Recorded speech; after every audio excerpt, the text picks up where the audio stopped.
guys, welcome to the Whiskey Diaries. My name is Martin Lang, we're here at Death in Texas, and today we are going to be talking about Shinobu. Shinobu is a Japanese whiskey in the prefecture of Niigata, in 200 kilometers away from Tokyo, in the South Island of Japan.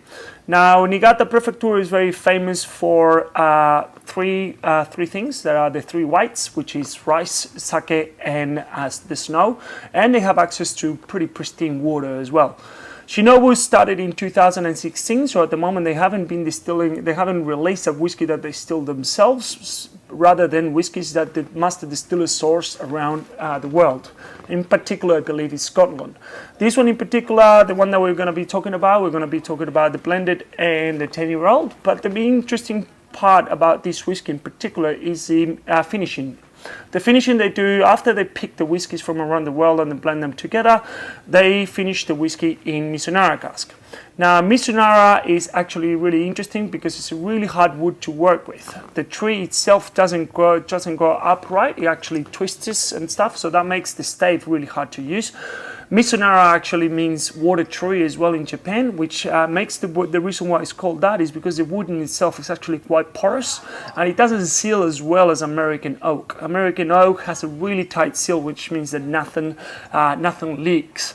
Now, the reason why they started using Mizunara casks is because in the Second World War, after they lost the war, they actually could not get many supplies from around the world. So then, and also, as you might know from the other channel video that we did, barrels were used to basically export and import everything you could imagine. Now, they couldn't get any of the other oaks because nothing got shipped to Japan, so they started using their own type of Mizunara oak.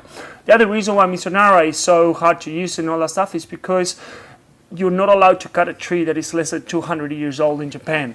So when they cut too many trees, actually they suspend the license to most of the distilleries, so you can't get that oak. Now, a Mizunara oak nowadays goes for almost $6,000, and they're really, really hard to get.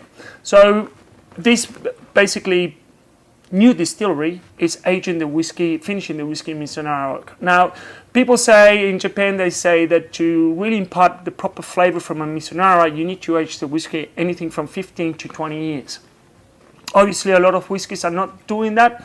Like, for instance, the Bowmore Mizunara cask finish that sells for $1,000 or more, they only finish the whiskey for a couple of months. So it's a little bit of a balance, and you really need to know what you're doing. So going back to the whiskey, Shinobu means patience, or there's a couple of other variations of what the actual word means, but what they want to point at is the word patience, because making whiskey requires a lot of patience.